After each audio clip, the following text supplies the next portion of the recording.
I've heard several people talking about family reunions today, and I wanted to ask a question. How many of you have been at or are planning on attending a family reunion this summer? Any hand? Oh, a lot of hands going up there. Oh yeah, family reunions. Love family reunions, and they are so important. It is so important to get together and reminisce and talk about reconnect with people. And some of the reunions I've been to, they have like tables with pictures, all these old pictures of stuff. And it's good for us to look back and see, oh, this is where my family came from. This is good. And, you know, I do highly recommend going to reunions when you get the opportunity, or better yet, put on or help organize a reunion yourself. You know, it can be done. And my own family,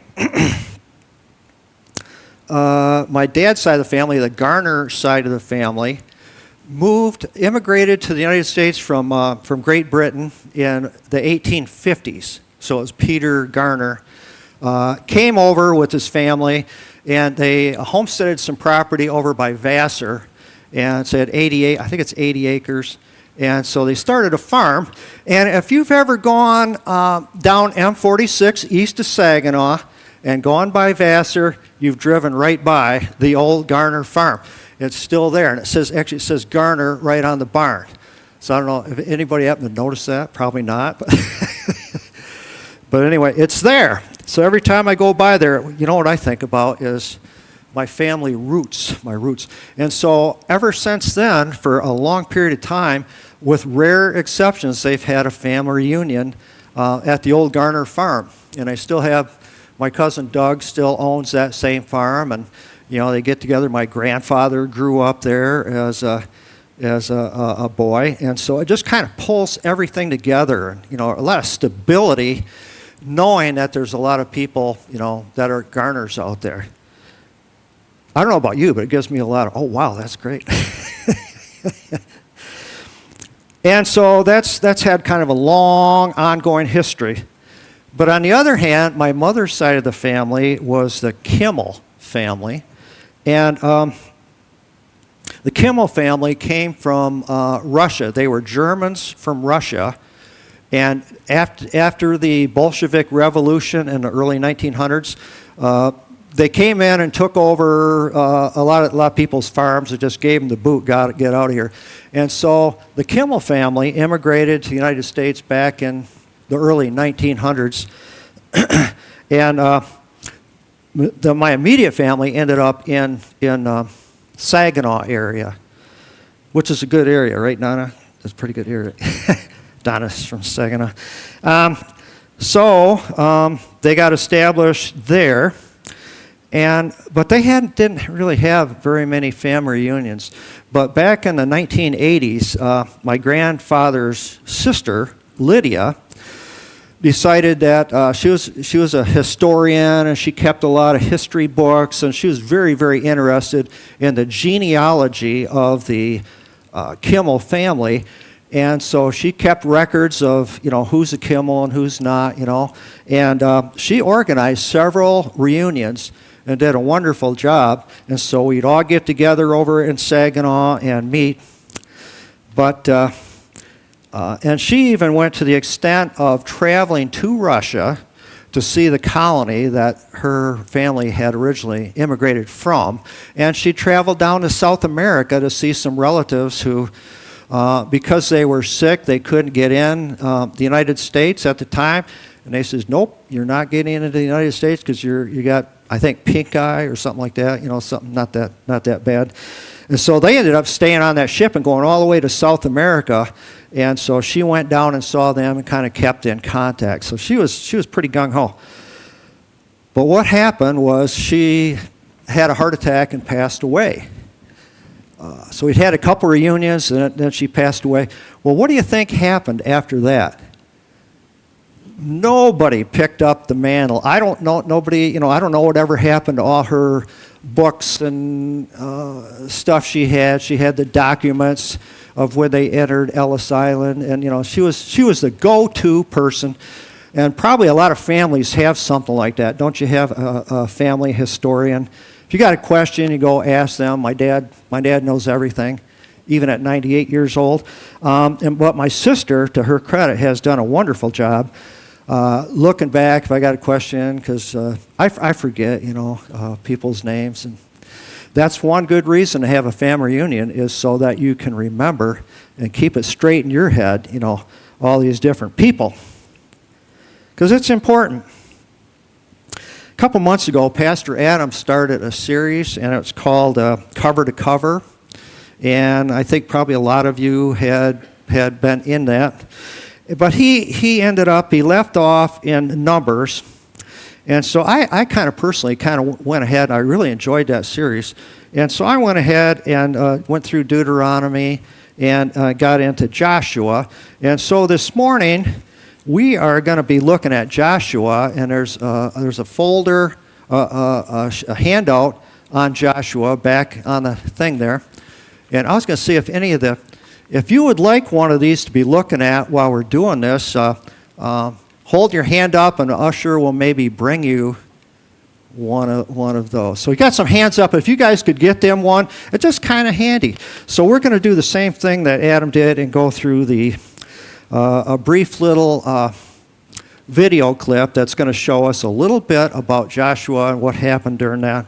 And so anyway, Austin, I guess, could you go through that? We'll probably have to have the lights dimmed for this, right? Or will we? I guess he's shaking his head yes. So with that, we'll watch Joshua. The book of Joshua. Let's back up and remember the story so far. So God chose Abraham, and then his family became the people of Israel, who are then enslaved down in Egypt. And so through Moses, God rescued Israel out of Egypt. He made a covenant with them at Mount Sinai, and he brought them through the wilderness.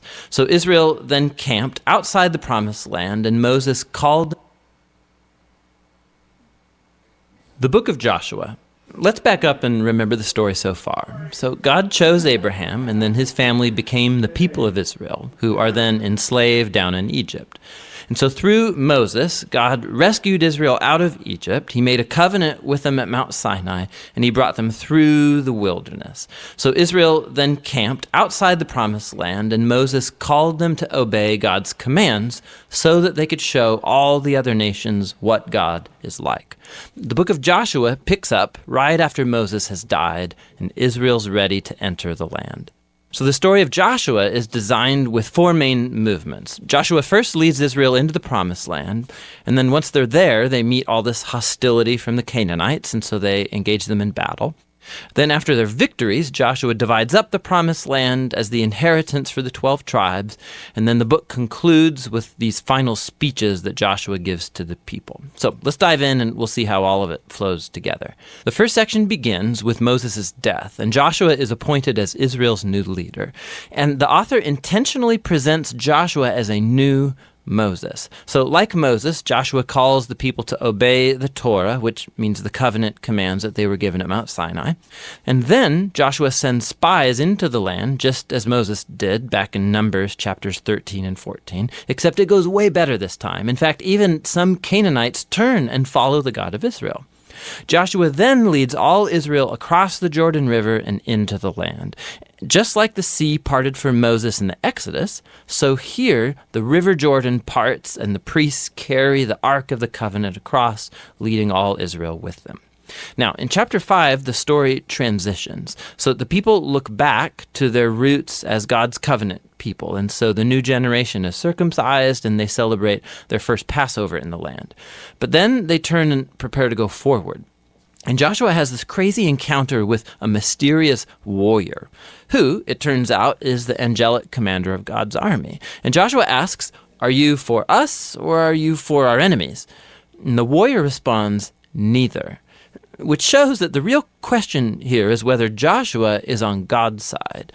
It makes clear that this whole story is not about Israel versus the Canaanites. Rather, this is God's battle, and Israel is going to play the role of spectators or sometimes supporters in God's plan, which leads to the next section. We find stories about all these conflicts that Israel had with different Canaanite groups. And the first part retells the story of 2 battles in detail, and that's followed by a series of short stories that condense years of battles into a few brief summaries. So the first 2 battles are against Jericho and then Ai, and they offer these contrasting portraits of God's faithfulness versus Israel's failure. At Jericho, Israel is to take a completely passive approach. So they let God's presence in the ark lead them around the city to music for 6 days. And just like Rahab turned to the God of Israel, maybe the people of Jericho would do the same, but they don't. And so on the 7th day, the priests blow the trumpets and the walls come falling down, leading Israel to victory.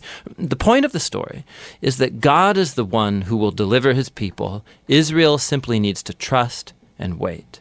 Now, the next story of the battle at Ai makes the opposite point. So there's this Israelite named Achan, and he steals from Jericho some of the devoted goods that were to belong to God alone, and then he lies about it. It's a pretty lame move after all that God has done for Israel. And so Israel goes into battle with the city of Ai, and they're totally defeated. And it's only after humble repentance and severely dealing with Achan's sin that Israel gains victory.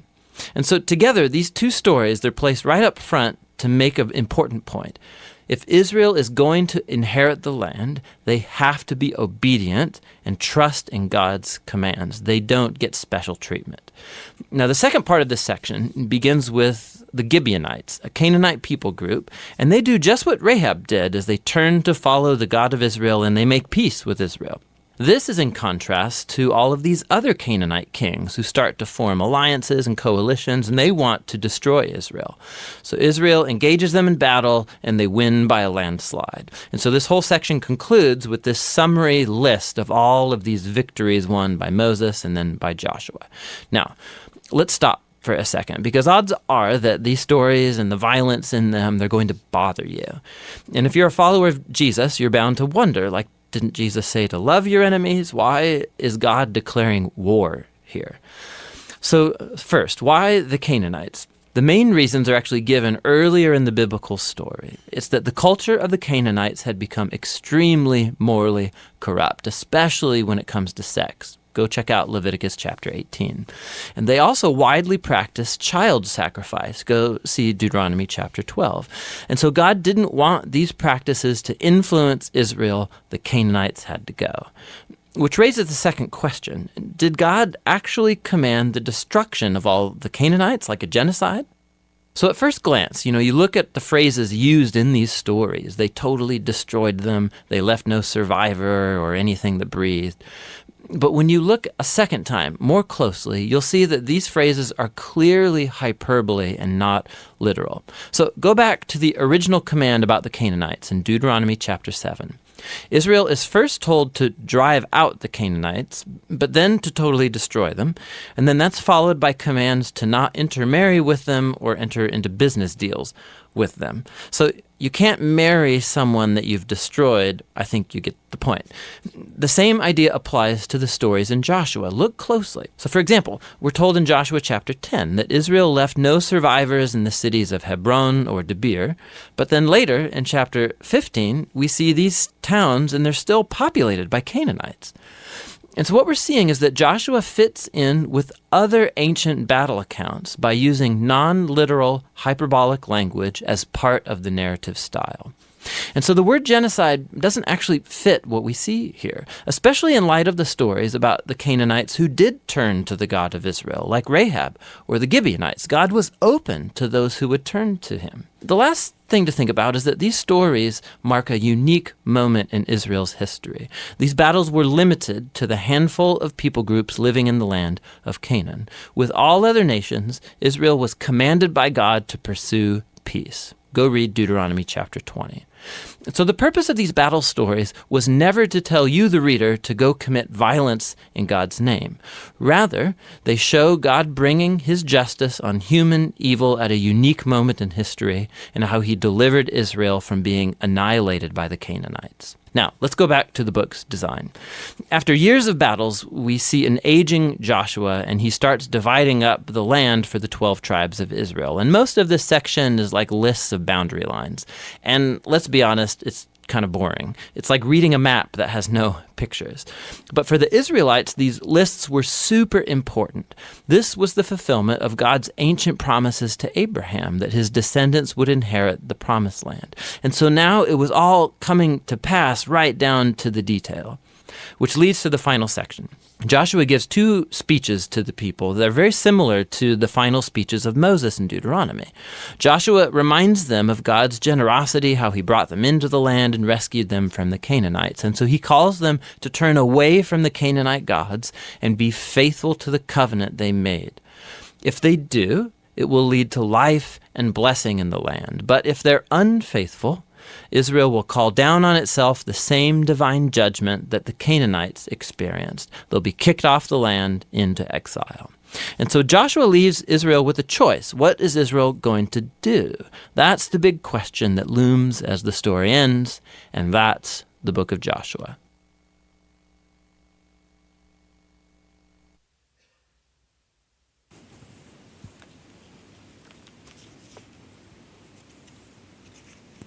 All right, that's a good overview.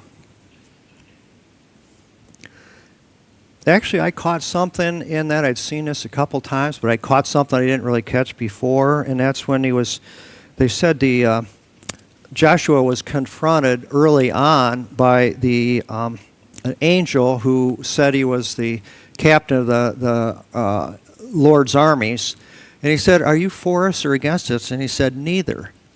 I didn't really catch what he was saying there before, but it's quite true that he's trying to emphasize that the battle actually belonged to the Lord, not to Joshua. It wasn't on his shoulder. Matter of fact, the name Joshua means Jehovah saves, which is apt for his name because God wanted Joshua to see that the battle wasn't his. And it wasn't based on Joshua's power or his abilities, but his victory was going to be based upon God. And so I think that's what he's trying to get at here in the whole book and catch is that the power actually belongs to God, not Joshua. And so he did a pretty good job of that. So how did, in Deuteronomy, and we're going to be talking about Moses and Joshua. Not so much the book of Joshua, but we're kind of talking about Moses and his relationship with Joshua. And how did that become about? Joshua was a successor to Moses, and how did that happen?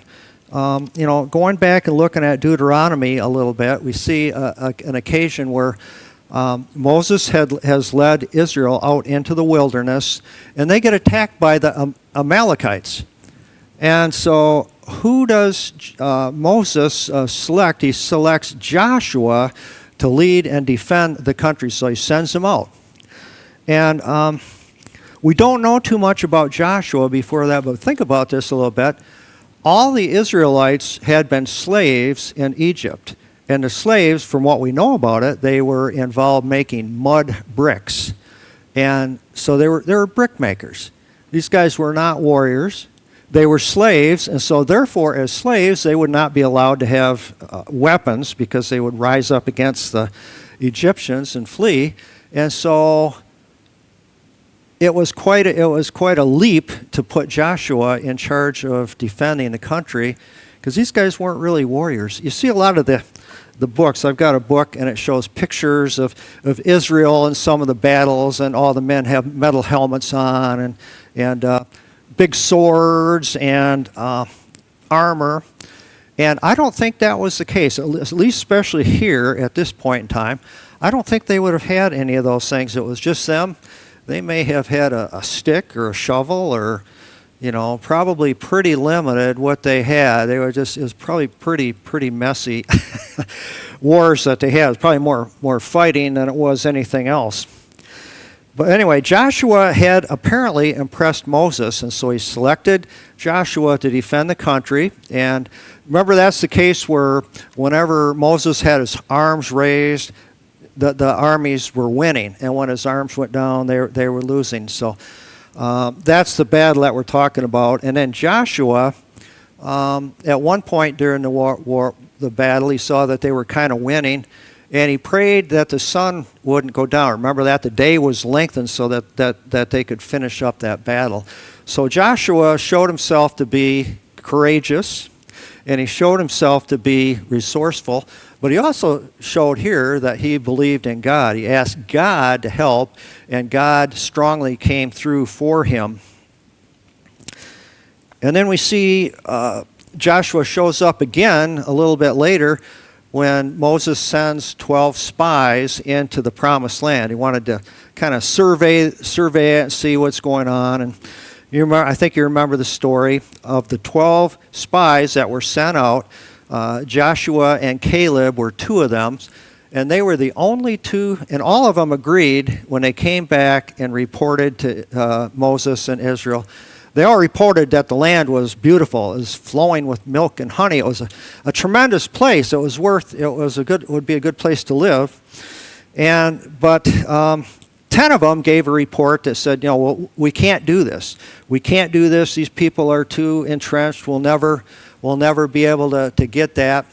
And so, to make a long story short, that's why they spent 40 years in the wilderness, because they refused to think that they could do that. But Joshua and Caleb stuck to their guns. They were steadfast. They were men of deep faith and trust in God.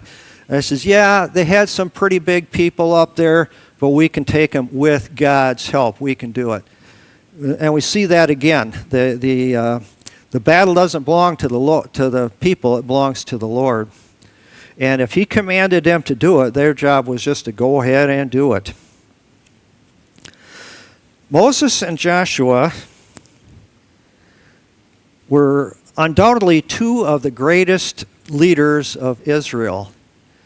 And think about that a little bit. If they didn't have Moses, who led them out of Israel, or led them out of Egypt, and Joshua, who led them into the promised land, if they didn't have those guys, they'd probably still be in Egypt. They'd probably still be slaves in Egypt.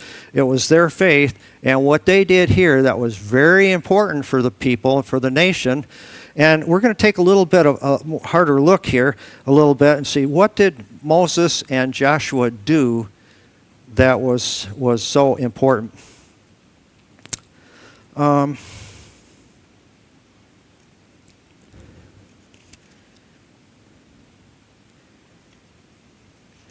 At the end of his life, at the end of Deuteronomy, Moses knew that God had told Moses that he was not going to be the one. He's 110 years old, which is pretty old, When I'm 110, I'd be lucky if I could do anything. And these guys were actually very active. They were, even in their old age, they were able to do some amazing things because of God's power working through them.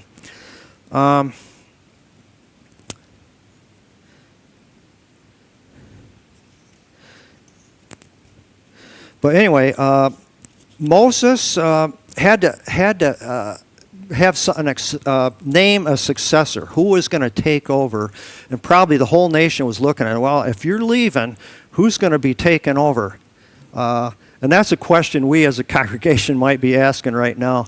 When one leader leaves we've got to have another replacement for him. How does that work out?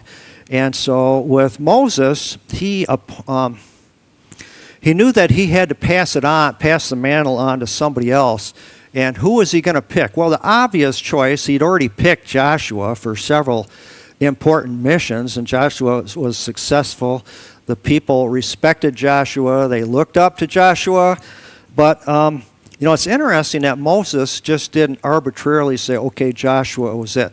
But it says he went into the tabernacle and prayed, God, what should we do here? He didn't just plow ahead and make the decision without inquiring of the Lord. And that's something that Moses did that maybe Joshua didn't do as well. But so God's answer to him was, who's going to take over? He did say Joshua. And it says in Deuteronomy 34:9, Now Joshua, son of Nun, was filled with the spirit of wisdom because Moses had laid his hands on him. So the Israelites listened to him and did what the Lord had commanded Moses. So he passed that mantle on to Joshua, and the people accepted. Of course, they'd already seen Joshua come through in many ways, and so he was held in high esteem. But here it is, we see that confirmed by God, that yes, Joshua is who we want in leadership. There's a number of parallels between Moses and Joshua. They did similar things. They had similar success, and it mentions some in the video here. But it said they both miraculously passed through the water. Moses with the Red Sea, remember he had faith. He stepped into the water, and God parted the sea. Joshua followed suit, and he did the same thing. They came to the Jordan River, and God backed up the Jordan River. Both of those were miracles that God is showing that, yes, my hand is in this. I am behind what's going on here. They both sent spies into the land to check it out and see what was going on. Both those leaders, people grumbled against them. And that always happens. There's always people that are not satisfied. And how do you deal with situations like that? Anybody in leadership has to deal with people not being happy with decisions. If you make a decision as a leader, you're probably going to have people that are not happy with that. Anybody of you guys relate to that a little bit? That's kind of human nature. There's going to be some grumblers out there. And God spoke to both Moses and, did I get that right? God spoke directly to Moses, and he spoke directly to Joshua. We're going to look at that in just a minute here. They both had failures. Well, Joshua had failures. Maybe Moses didn't fail that big a deal. But remember, AI, which is the name I. It's not artificial intelligence, by the way, but it's AI. I is the name of the town. And so Joshua had the army attack Ai, and they got defeated. But the problem is that Joshua did not inquire of God. Did not inquire of God for that. He just kind of plowed ahead with his own plans, and then also with the Gibeonites, he did the same type of thing again. The Gibeonites came, and they asked for a peace treaty with Israel because they knew that they were coming into their land and they would not be able to stand up. They had a reputation. The reputation of Moses and Israel had already gone into the land. Remember what Rahab in Jericho had said, that the people were trembling in fear of Israel. Why? Because of their armies they're fighting, or their great might. And he says they were afraid of Israel because of the Lord and his power and might. He was behind it. So they're actually not so much afraid of Moses or Joshua as they were afraid of God and his power, because they'd seen parting the Red Sea, destroying the Pharaoh.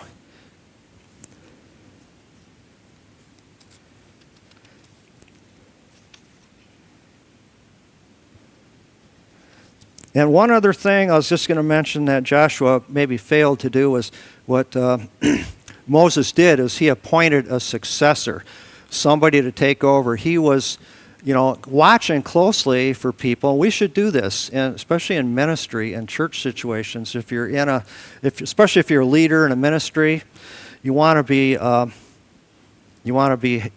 not carrying all the weight on your own shoulders. You want to be passing responsibility to other people, and say, we need your help. And so when you're gone, you have these other people that are going to take over and run a ministry or a business, if it's like a business.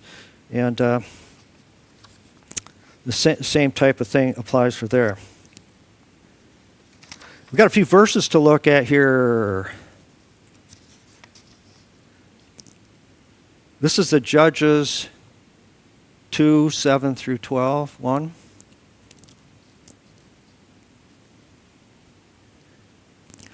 It says, so this is in Judges, which is right after Joshua. The book of Joshua is finished. They've done, his life is passed. And so this is what happens. It says, the people served the Lord throughout the lifetime of Joshua and of the elders who outlived him and who had seen all the great things the Lord had done for Israel. Joshua, son of Nun, the servant of the Lord, died at an age of 110. And they buried him in the land of his inheritance at Timnath-Heres in the hill country of Ephraim, north of Mount Gash. And after that, the whole generation had been gathered to the ancestors. Another generation grew up who knew neither the Lord nor what he had done for Israel. Then the Israelites did evil in the eyes of the Lord and served the Baals, which were false gods. They forsook the Lord, the God of their ancestors, who had brought them out of Egypt. They followed and worshipped various gods of the peoples around them, and they aroused the Lord's anger. And so maybe because Joshua didn't pass on, remember the pass it on is one of the titles of this, that he did not pass it on to somebody else, he did not appoint a successor, then it was not too long, a couple generations later, and people were opposing the Lord. They had turned away from God because of that. But here's a couple things. I got a couple verses out of Joshua that I think are good for that really were set the tone for Joshua in the book of Joshua, and I think they have promise and hope for us today. So here's a few things that God spoke directly to Joshua, and he told him this in Joshua 1:8 and 9.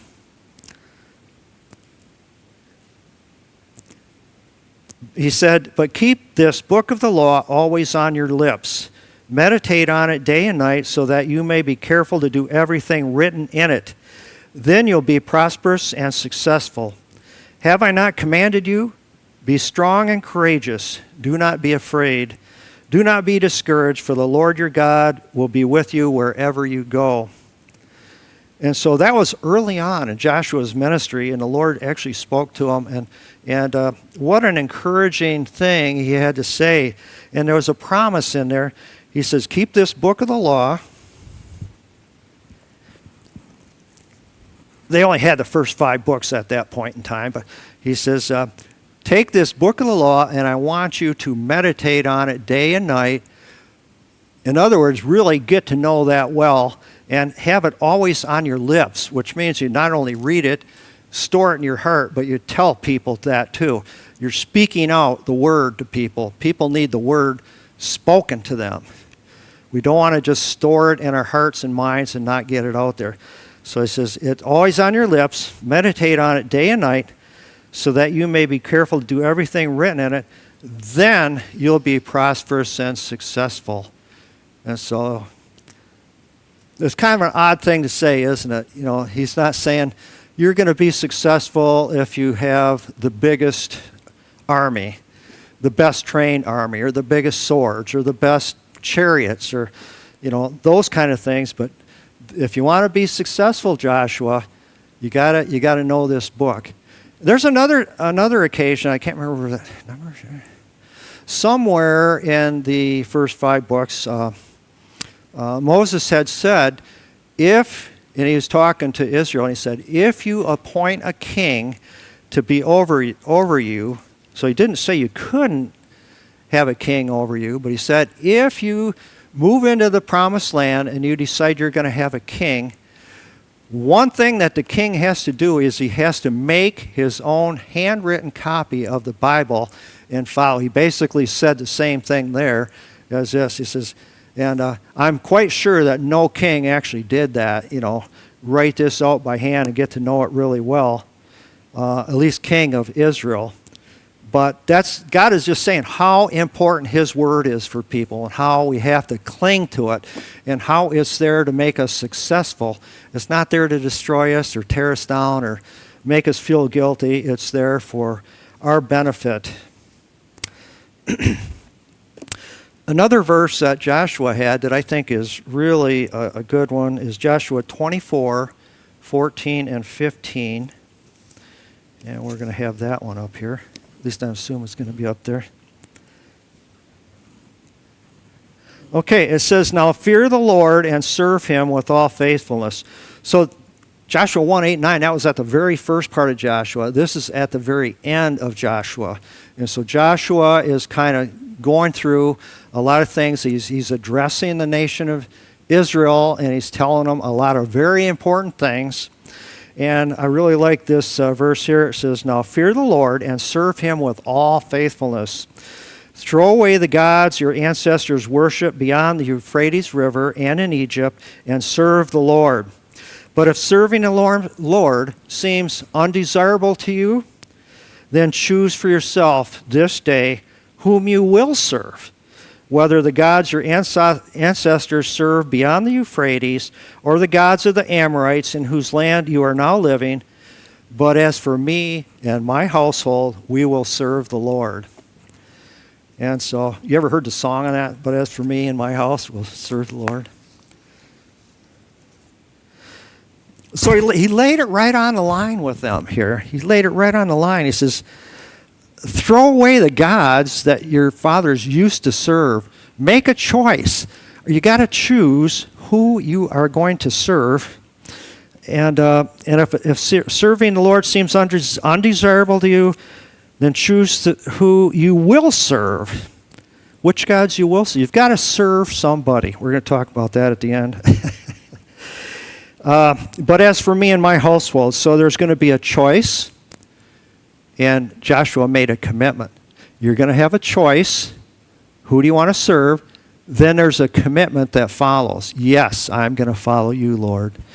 So that's what Joshua said. Actually, Moses said something kind of similar too, and back in Israel is, now choose life.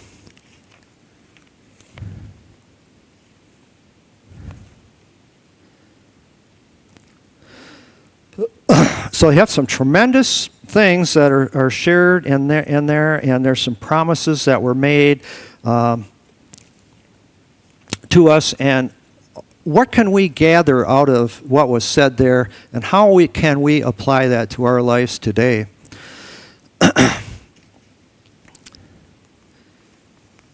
What's the New Testament say about that? And there's one verse that really comes to mind in something that Paul said. This is the 2 Timothy 2, 1 and 2, 1, by the way. And this is in the New Testament. Paul is talking to young Timothy. This is 2 Timothy 2, 1 and 2. And he's got words of advice. So Paul's the older, more trained guy, and Timothy is the young upstart, young intern kind of guy. And so he says, "You then, my son, be strong in the grace that is in Christ Jesus, and the things you have heard me say in the presence of many witnesses, entrust to reliable people who will also be qualified to teach others." So he's saying, it goes on to elaborate a little bit more on this, but he's saying in a nutshell, is Timothy, pass it on. Pass it on. Find people, just like Moses did. He found Joshua. Joshua was a man of faith. He did what he said he was going to do. He feared the Lord, worshiped the Lord. You got to find guys like that you can pass on what you know to. Pass it on. Entrust to reliable people who will also be qualified to teach others.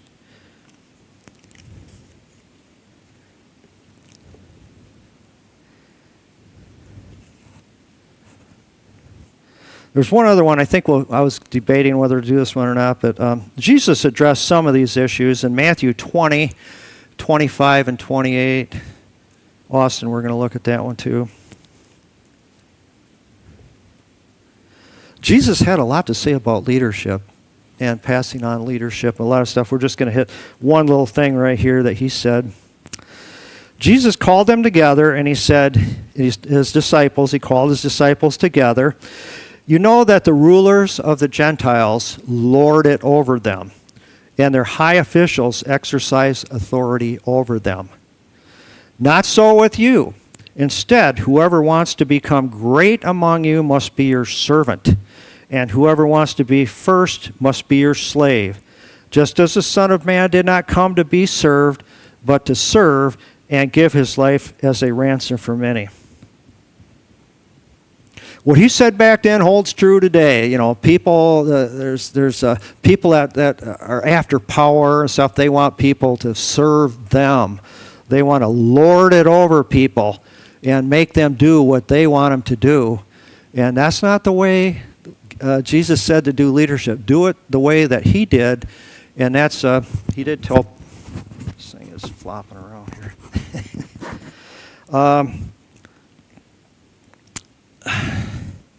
So anyway, do things that. So as servant leadership and leading by example is, and that's what Jesus really did and shined through. And I think would help us tremendously as we're trying to find people of that type of service that are willing to serve, do something with their faith. Faith is no good unless it's put into practice.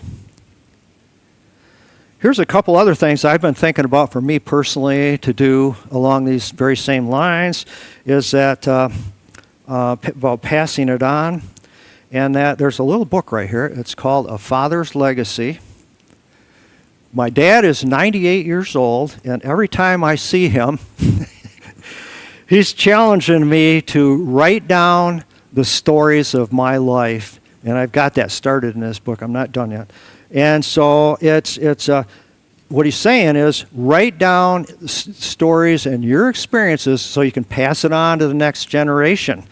And so a lasting heritage for your children is the byline up here. And so that's a good idea. It's a good idea to do that. And I have started doing some because once we're gone, that's it. No more passing on.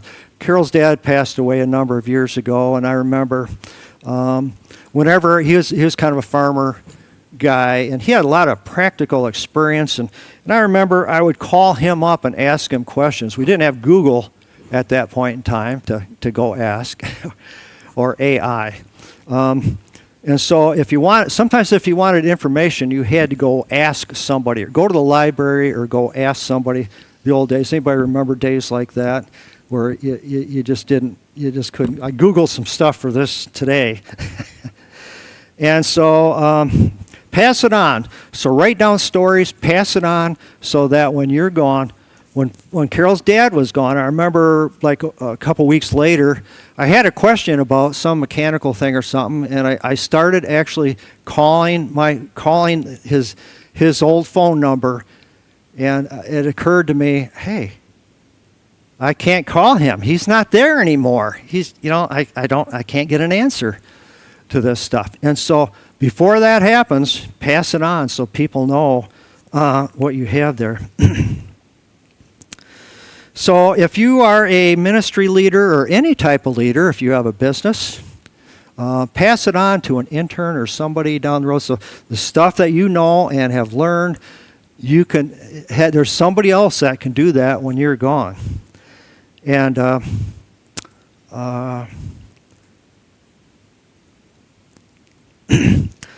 the other thing is to pass on not only stories, facts and figures about your life, but pass on faith stories, which is like our testimonies. One Sunday a month we have testimonies, and people will get up and say something that maybe God has done for them recently, and it's a testimony. It's telling about, it's a remembrance of what God has done for you, and we pass that on to other people. And it's encouragement, isn't it? I get a lot of encouragement out of that. And also, as I was thinking about this last night, I says that's what communion is, really. When we had communion, I think we had communion last Sunday here, and you're remembering about what God has done for you, and so that's very important because we forget. You know, my mind, my memory is about shot, to be honest with you, and it's always good to keep remembering because you got to work at it sometimes.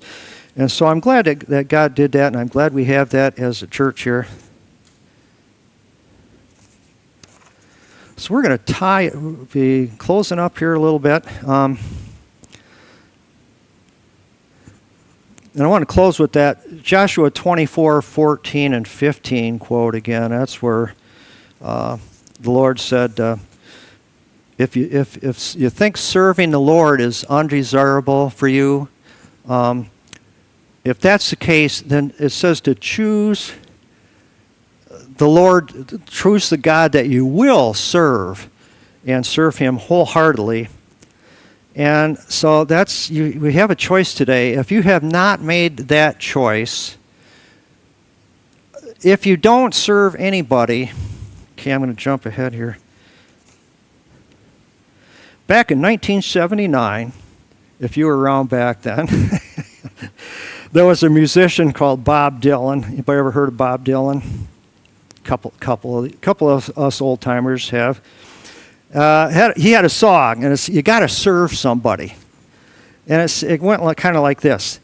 It says, "It may be the devil or it may be the Lord, but you have to serve somebody."